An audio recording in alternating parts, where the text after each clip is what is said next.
Okay.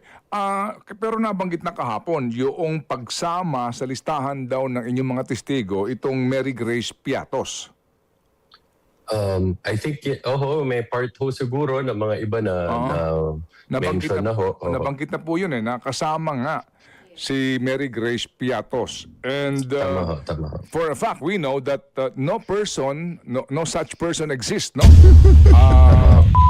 Hindi ko kasi pwedeng puro na lang defense ang ating pinapakinggan dito sa impeachment na to. Dapat pati prosecution, pinapasadaan ho natin yung kanilang mga interview para ika nga mabalansin ng ating mga kababayan kung ano na nga bang nangyayari dito sa impeachment na to ni Vice President Sara Duterte. Interview ho ng tagapagsalita ng prosecution. Dito kay Manong Ted Filon ang ating pag-uusapan dito sa video na to. Pero bago ho yan, isang like at isang subscribe, masaya na ho tayo dyan at sa mga gusto sumali sa ating community, yung join button, nandyan lang ho sa baba. Wala ho tayong maraming pag-uusapan dito sa video na to. Re-recta ho kagad tayo dito kay Manong Ted. Ito, panoorin ho natin. Yay! VP Sara sa impeachment trial. This time po, tanungin natin ang panig ng prosecution.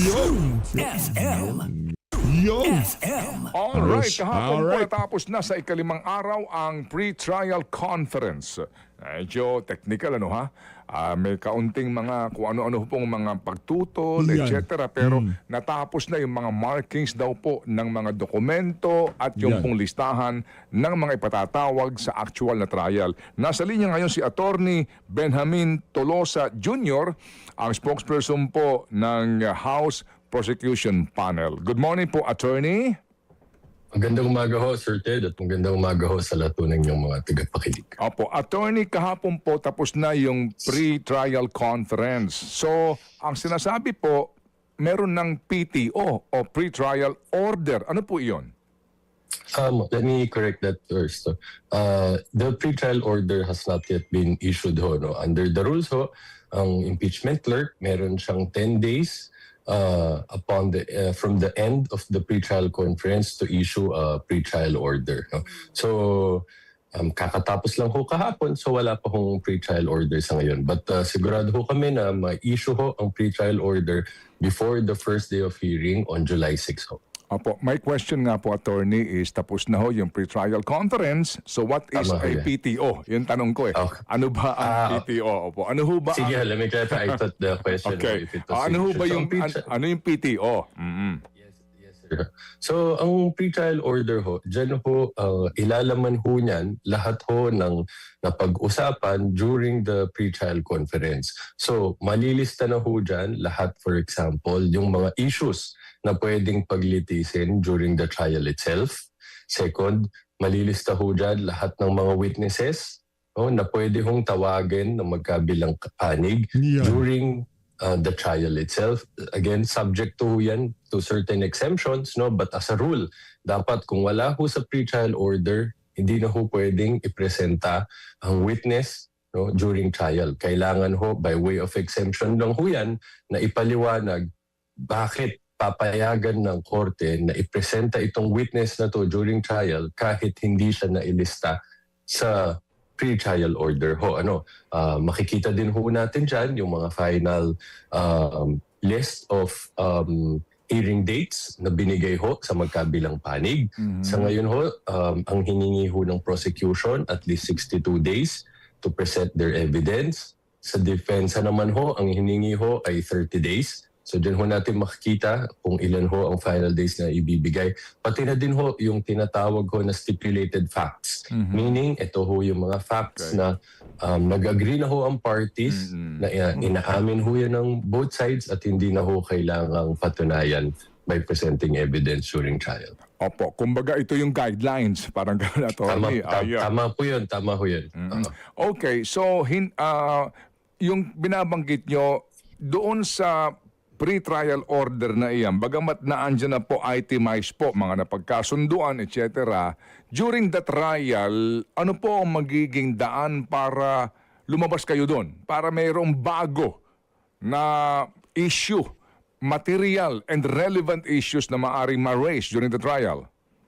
Well, technically, ang issue, yan na ho dapat yan. No? So kung may bagong legal issue na labas na labas ho, no, dito sa sakop ng mga defined issues during the pre-trial. Hindi na ho pwedeng mag-present ng evidence, no, with respect to that issue. For example, dahil magiging considered na ho yan as irrelevant, no. Pero pwede ho ang pagpasok ng ebidensya kahit wala ho siya dun sa nakalistang ebidensya. Pero ang example ho ng justification dyan is if it could be shown ho during pre-trial that evidence was not reasonably known or available to the parties. So that has to be justified ho. Ayun. Pero pwede rin po ba, in case lang po, no, sa mga pangyayari na may nanonood sa trial and then meron siyang alam at material yung kanya pong kaalaman o maging hawak na ebidensya at siya'y lalantad at magpe-present ng kanya pong panig either for the defendant or for the prosecution, pwede bang iharap yon and then erase ng sinumang partido sa court for the court to decide whether iyan ba'y pwede pa natin pakinggan? Oh, posible naman ho yan basta ma-establish ho dapat sa court, no, na it was not possible for either of the parties to have known during pre-trial that this Okay. person exists, that this person has that kind of information.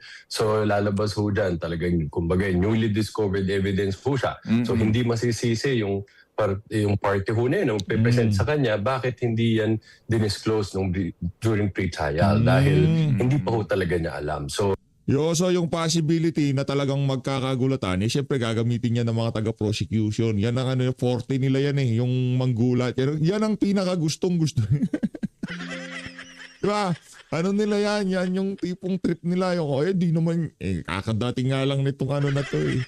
Ngayon pa lang namin na to. Bukas makalawa pag nag-umpisa na yung trial sa impeachment. Merong lumantad. Ganito, ganyan. Ano kanta? Hindi namin kasi alam, ngayon lang siya lumitaw. Ganun dati. kung relevant naman ho yan sasabihin niya, pwede pa rin ho yung pagbigyan.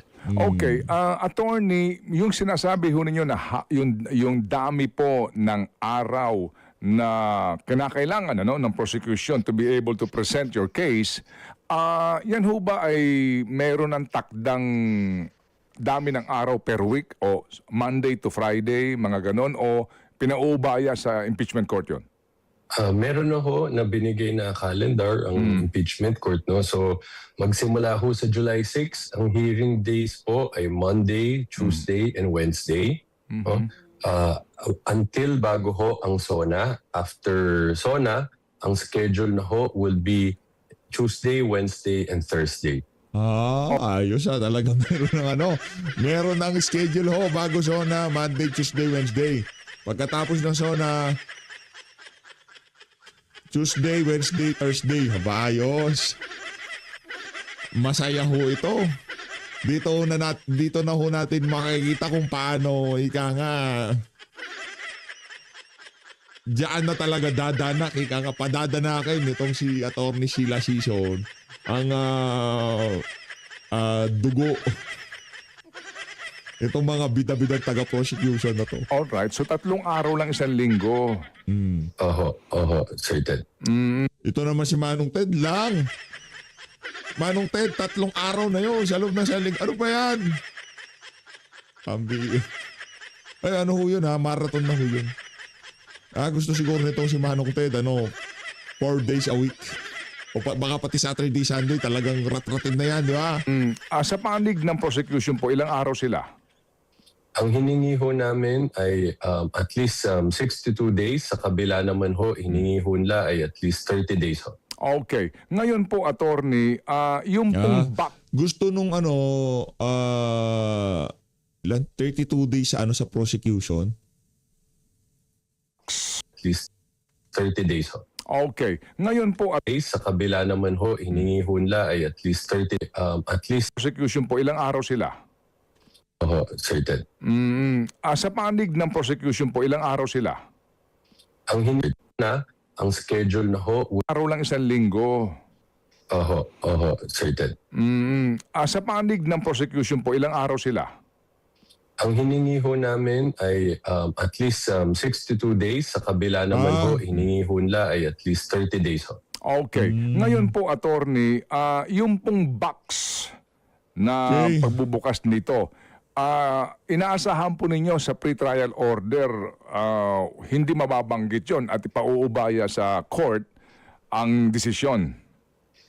Well, ito ho kasi ang impeachment clerk, wala ho siyang authority to rule on motions that may be raised by the parties during pre-trial. Ang gagawin ho niya yan, ifo-forward ho niya yan sa presiding officer. No? So, possible ho na sa pre-trial order, ma-resolve ho yung motion na na-file ho namin patungkol sa issue ho na ito.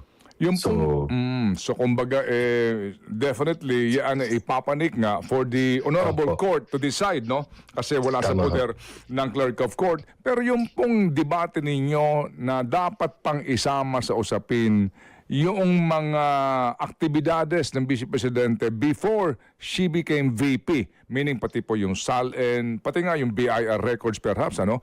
At pati yung panununtok niya doon sa isang sheriff, no? Yung mga ganong issue po, yan ho ba ay inaasahan ninyo na mariresolve na doon sa PTO na ilalabas po ng clerk of court o paano? We don't think that issue will be resolved at this point. No? To clarify lang ho, no? Kasi sa pre-trial,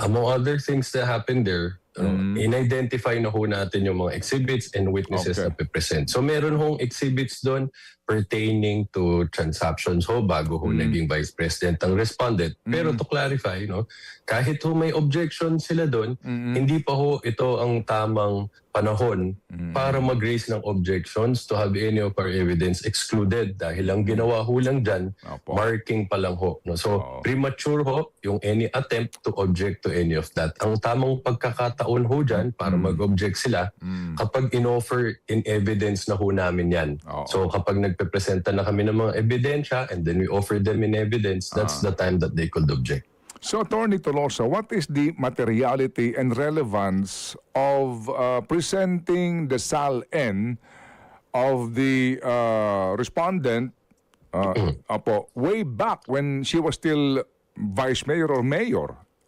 Tama ho. Dalawang bagay ho yan, sir. No? Clear ho sa articles of impeachment na filed against respondent. Ang position namin ho dyan, yung hong failure niya to fully and truthfully disclose all her and her spouse's assets, liabilities, and net worth during her incumbency as a public official.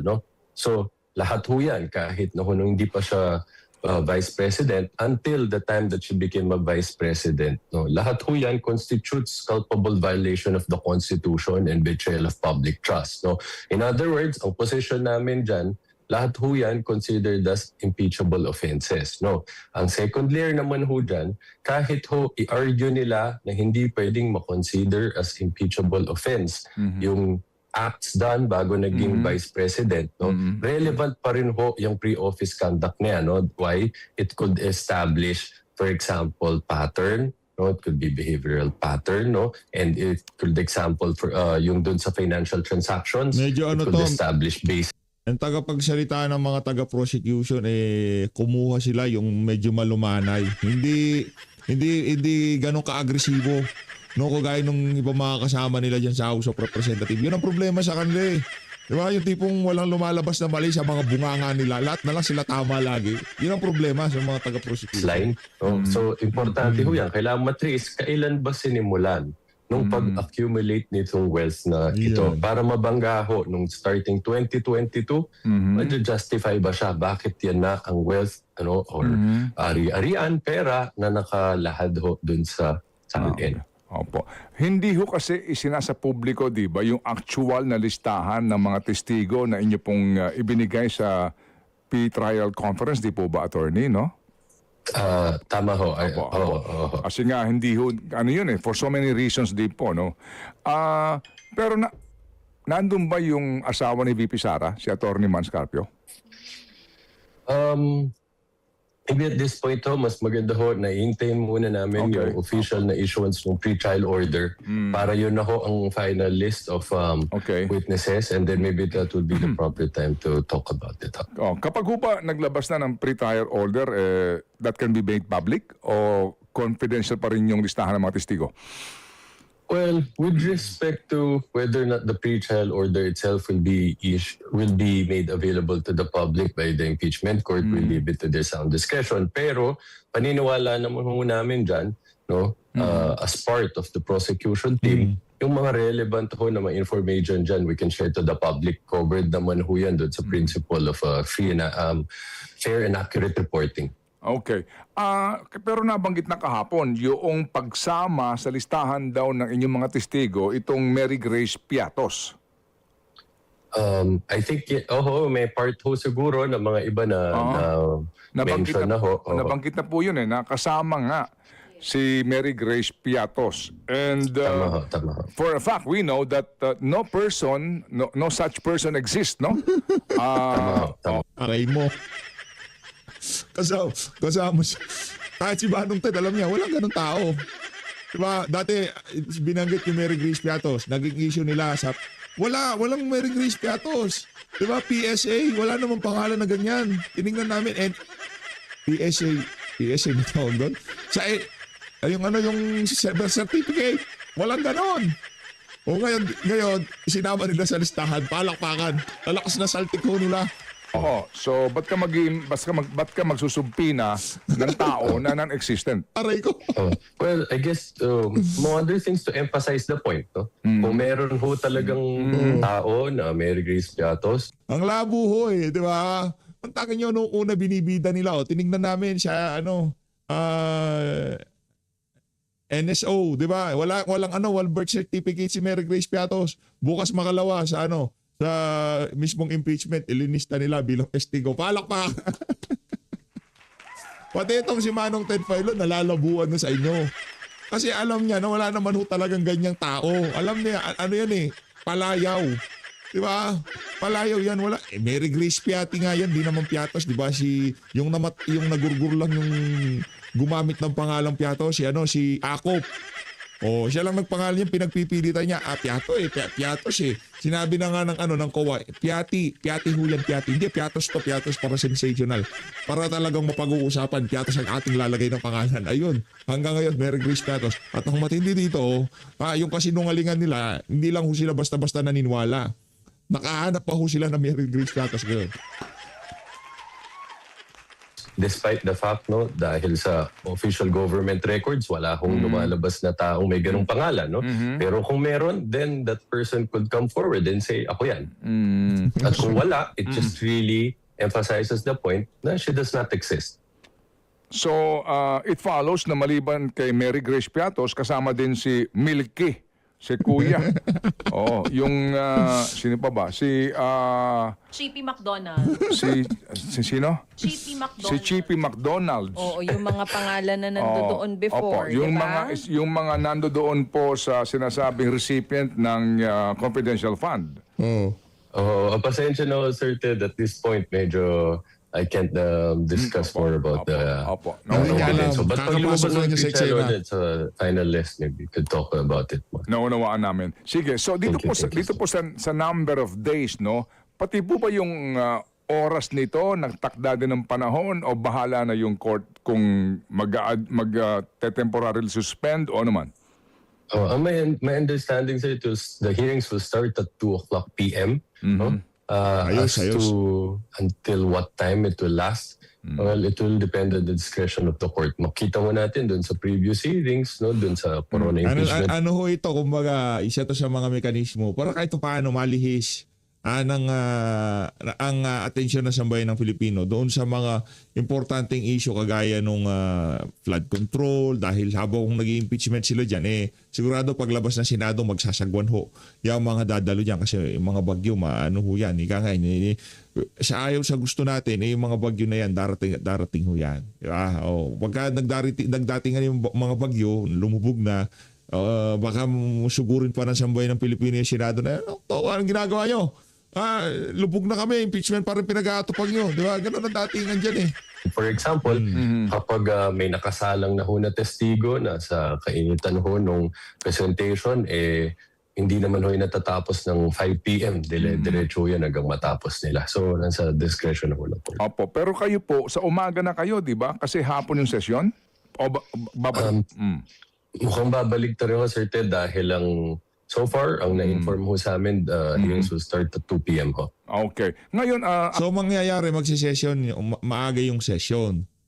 Tapos para hanggang pamorningan na magi-impeachment tayo hanggang alas 12 ng madaling araw, di ba?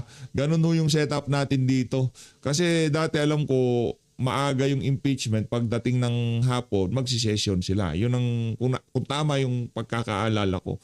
Ngayon kung ang game plan mag-session muna tapos sunod ang impeachment, nasa kanila naman ho yun. attorney, sa trial po mismo, only the prosecutors of the House are allowed to speak and and present your case or cross-examine witnesses.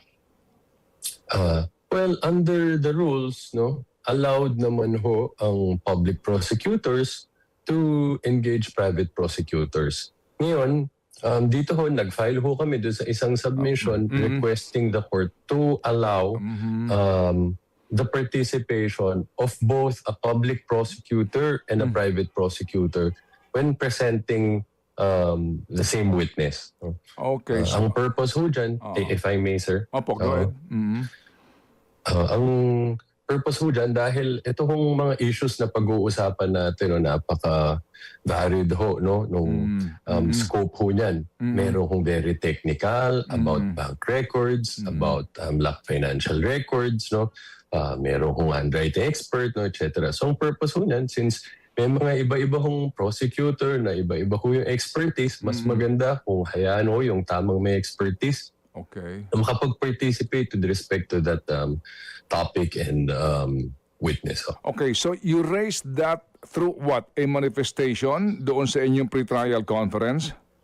Yes, sir. We filed the written submission ho with Okay. respect to that. So Okay. I think the other party was given an opportunity already to respond. So we'll Okay. wait for their response. Tapos ho, it would most probably be included in the pre-trial order kung ano magiging ruling ho dyan. Alright, and yun ho bang ganyan pong desisyon kaya, sakop na po ng clerk of court or he may again raise it sa actual impeachment court? I'll probably raise it to the presiding officer ho. Okay, as usual ano ho, kasi ito yung mga crucial no na mga desisyon Tama po. kung papayagan ba itong mga private lawyers na ito na katuwang ng prosecution na magsalita, maghayag po ng kanilang kaso and even cross-examine witnesses, no, para klaro po ito. All right, may tanong lang po si Mary Grace. May tanong lang po si Chacha, attorney. I hope you don't. Na Mary Grace pa nga, pamira talaga itong si Manong Ted. Hindi, ano ho yan, lap trip ho yan siya, natatawa ito si spokesperson. Pamira, Mary Grace. Hindi, ano yan, maganda ho yan, maganda yung mangyayari ngayon sa impeachment. Gusto ko talaga itulak nila yung Mary Grace. Gusto ko pagsalitain nila si Madriaga, gusto ko itulak nila yung Mary Grace. Gusto ko kung ano yung ginawa nila ang pagsalansan doon sa Injustice Committee, lahat ng sinalansan nila doon, salansanin din nila dyan sa impeachment. Don't mind ano po, pahabol lang po ito. Of course Chacha. po, sir. Apo. Yes po. Attorney Benjamin, meron po ba mga bagong ebidensya na ilalabas po sa impeachment trial na hindi pa ngayon alam ng mga tao o hindi pa napag-usapan doon sa past impeachment ni VP Sara? Yan. Well, again, I'm sure you would understand no, that I can't talk about the specifics right now. Wala ho. Kasi ako nasasagot sa'yo, Ate DJ. Tawag ko na lang sa'yo, Ate DJ. Ate DJ, yung sa Injustice Committee, lahat ng nalalaman nila, ilinabas na nila. Ang nanto ko pati nga yung ginulpi ni BP, sana gusto nilang idamay dito sa usaping to. Ayaw naman yung ginulpi ni BP. Kaya kung meron pa ba silang ilalabas dito? Ako gusto ko, kung meron pa. Bilang taga-suporta ni BP Sara, ika nga ilabas nyo na pinaka-the best nyo. Ilabas nyo na yung worst na malalabas yung worst laban dito kay BP Sara. Pero, base sa ating nakikita, wala na ho silang mailalabas na worst. Ika nga, sagad na ho yung si Mary Grace Piatos, Madriaga, yung sheriff, wala na ho yung boss ng BIR. Nako, ang problema dito, baka pagka binuksan nila yan pa ang maging nicha para ika nga mas lumaki ang problema nitong mga walang yan to. But what I can say is, no, in compliance with the rules on pre-trial, No? Lahat ho ng ebidensya na importante, and so far as the prosecution is concerned, nakalahad na ho yan sa pre-trial order because we don't believe in trial in ambush, no, without believing surprising the other party during trial. Yan ang problema. Hindi kayo nagsisink in eh. Yan ang problema eh. Dapat nag-usap-usap muna kayo. Ang trip nila Baculaw, nitong sila Luistro, ano yan, ika nga gulatan, di ba? O merong lumitaw. Naku yan, magsasalita na yan. Di ba? Yung ganun yung trip nitong mga to eh. Di ba? Dadating daw ho si magsasalita daw ho si Madriaga. Tingnan natin, abangan nyo na lang next hearing. Gano'n yung dating yung may pasuspend pa. Diba? Tapos mag-hearing na darating si Madriaga. Gano'n ang gusto nila. Ito naman si Sarayo, niya daw ho yung gulatan. Hindi pwede yan. Dapat gulatan ang mangyayari dyan. Trial. Lira. So, sa amin, we lay our cards on the table dahil naniniwala naman ho kami na sapat at malakas ang ebidensya na meron kami. Okay, yung nga po yun. Sige, so Attorney Benjamin Tolosa Jr., we appreciate po you finding time to explain to us ito po mga bagay na ito sa panig po ng prosecution. Para lang ho ang mga kababayan po natin, sakto ang informasyon na napapakinggan at hindi po yung kung kani-kanino nang gagaling at yung nga po sandamakmak na fake news and fake narrative. So Attorney Tolosa, sa uulitin po ha? Yes sir, at maraming salamat din ho sa pagkakataon. Maganda. Ano yan, maganda yung ginagawa ni Manong Ted Filon na yan. Palakpakan ho natin yung programa nila nito sa dalawa nito si DJ Chacha. Maigi na ho kasi naman kaya nga kumbaga para hindi maging peki yung naratibo. Diba? Kailangan na rin natin pakinggan ngayon yung panig nitong taga-prosecution. Kahit minsan inis na kayo kay Dingy Luistro, ayaw nyo na makita itong si Terry Redon, bad trip na kayo dito kay Joel Chua, hindi pwede. Kailangan natin marinig yung panig nila para hindi tayo misguided nga. Para dito sa buong journey natin na to sa impeachment, naiintindihan natin yung magkabilang panig. Naririnig natin yung hindi pwedeng tayo dito.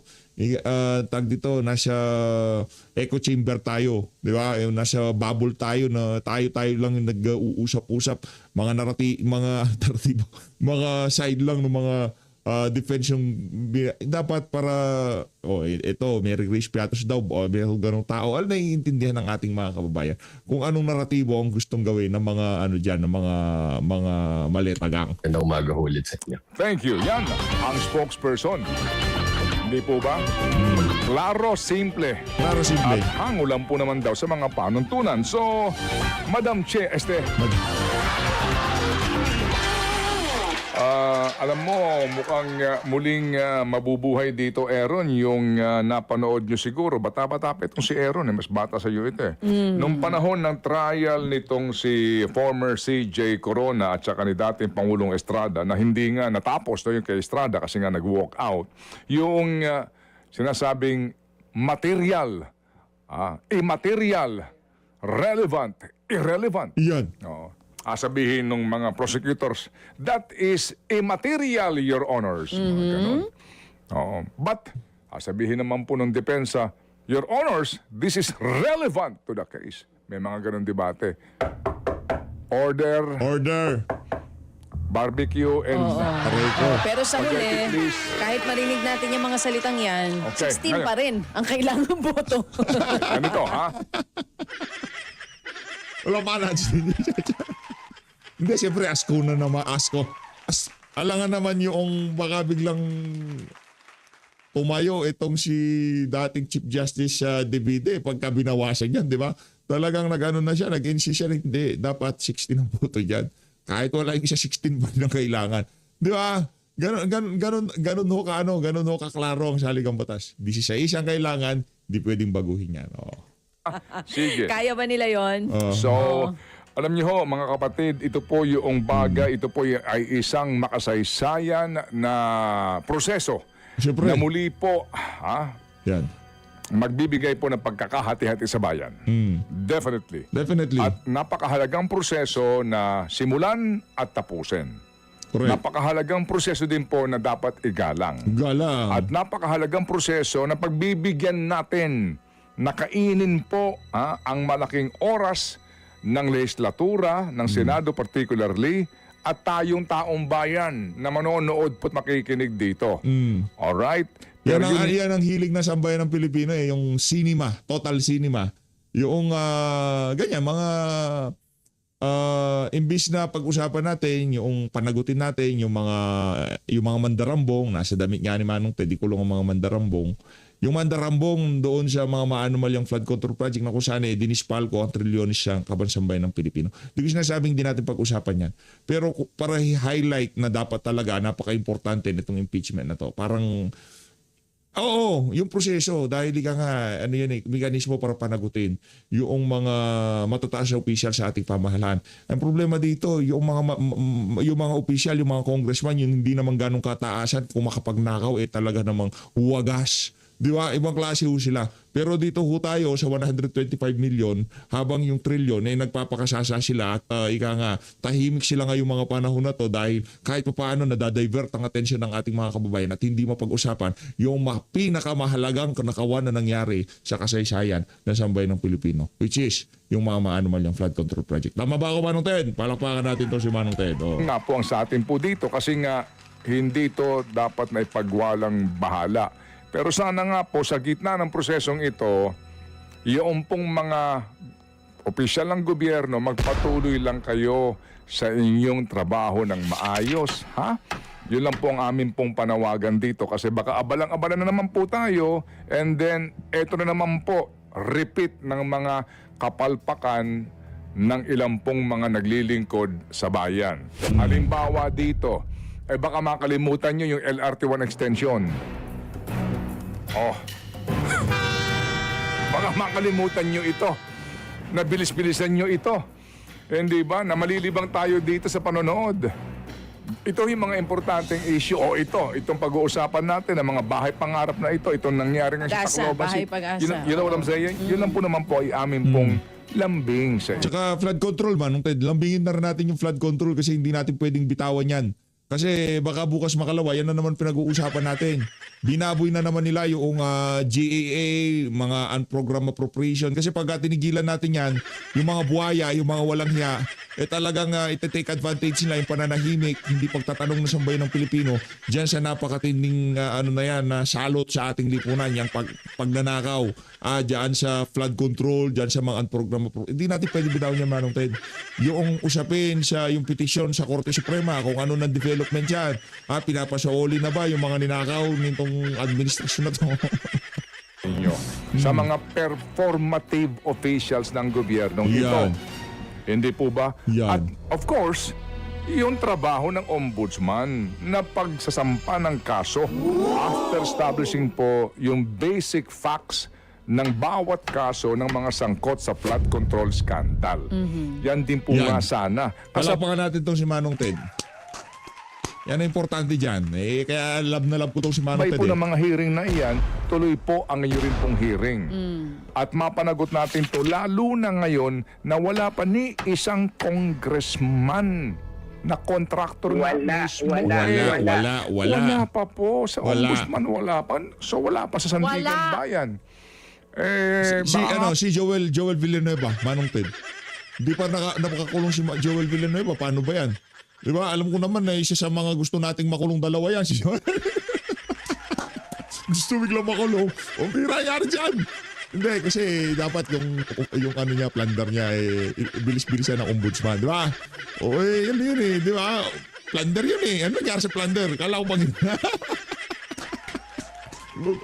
mauna pa si Mike Defensor na makulong dito. Aray mo. Sorry po, pasintabi lang. Pasintabi lang. Sa mga usaping ito. Oh. Di po ba? Yun lang pong sa atin po lamang. Baka sabihin ng iba, baka mauna pa makulong si Ganire, si ganoon. Baka muna pa makulong si Senator Rodante. Mira, alakas ng tama nitong administration. Di ba, pinapahaging na ni Sen Dante. Wala lang daw gusto mag-serve ng warrant niya. Di ba, kayo ba naman si-serve yung warrant? Anong kaso ni Rodante Marcoleta? Doon sa niya, campaign contribution. Di ba? Ironic yun.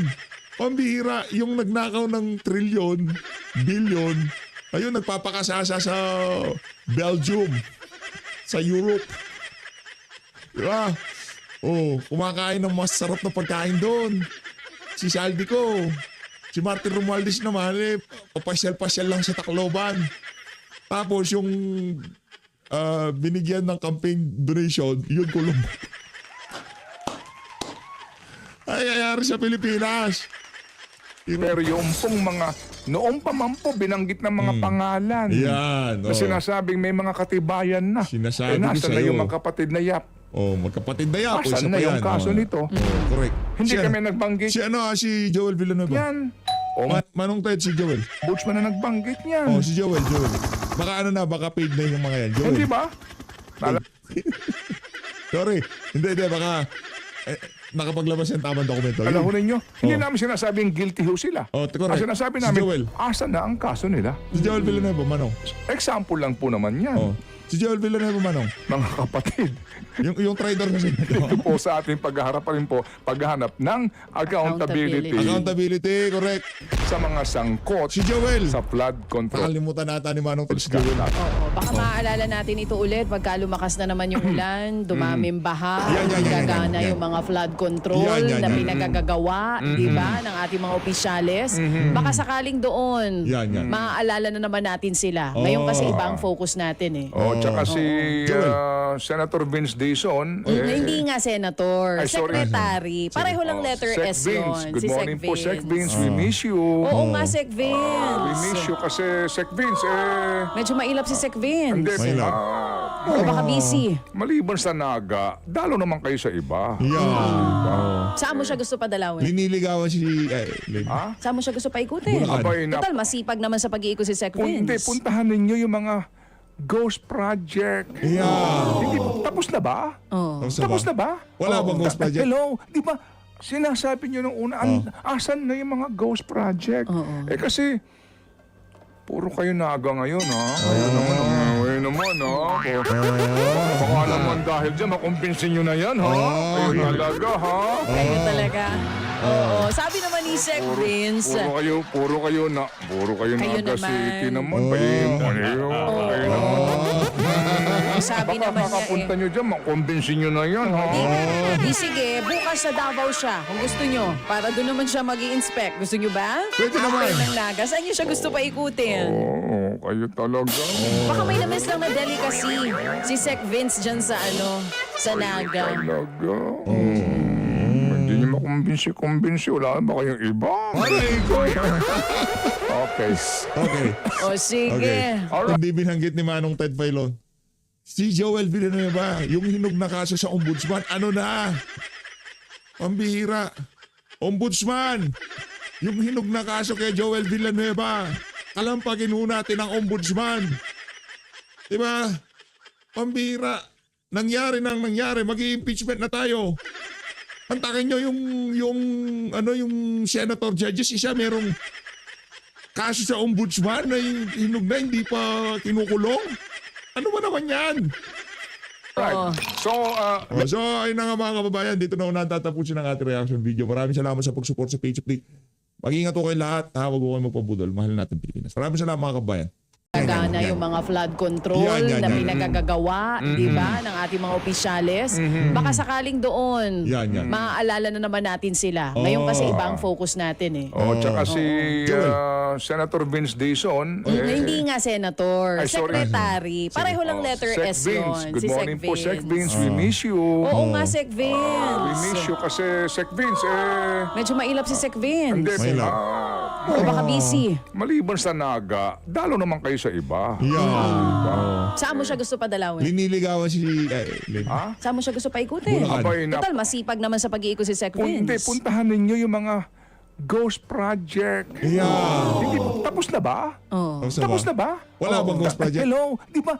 Sinasabi nyo nung una, asan na yung mga ghost project? Eh kasi, puro kayo naga ngayon, ha? Ayun naman, ha? Baka naman dahil dyan, makumbinsin nyo na yan, ha? Kayo talaga, ha? Kayo talaga. Oo. Sabi naman ni Sec Vince, Puro kayo Kayo naga naman. city naman. Kayo naman. sabi Baka naman niya makapunta nyo dyan, makumbinsin nyo na yan, ha? Di sige, bukas sa Davao siya kung gusto nyo. Para doon naman siya mag-i-inspect. Gusto nyo ba? Pwede naman. After ng Naga, saan nyo siya gusto pa ikutin? Oo, kayo talaga. Baka may na-miss lang na delicacy. Si Sec Vince dyan sa sa Naga. Talaga. Hindi nyo kumbinsi. Wala ba kayong iba? Aray ko! Okay. Okay. O sige. Okay. Alright. Hindi binanggit ni Manong Ted Filon. Si Joel Villanueva, yung hinog na kaso sa ombudsman, ano na? Pambihira. Ombudsman, yung hinog na kaso kay Joel Villanueva, kalampagin ho natin ang ombudsman. Diba? Pambihira. Nangyari, mag-i-impeachment na tayo. Mantakin nyo yung senator judges, isa merong kaso sa ombudsman na yung hinog na hindi pa kinukulong. Ano ba naman yan? Right. So, So, ayun na nga mga kababayan, dito na unahan tatapusin ang ating reaction video. Maraming salamat sa pag-support sa page of the. Mag-ingat ko kayo lahat, ha? Huwag ko kayo magpabudol. Mahal natin Pilipinas. Maraming salamat mga kababayan.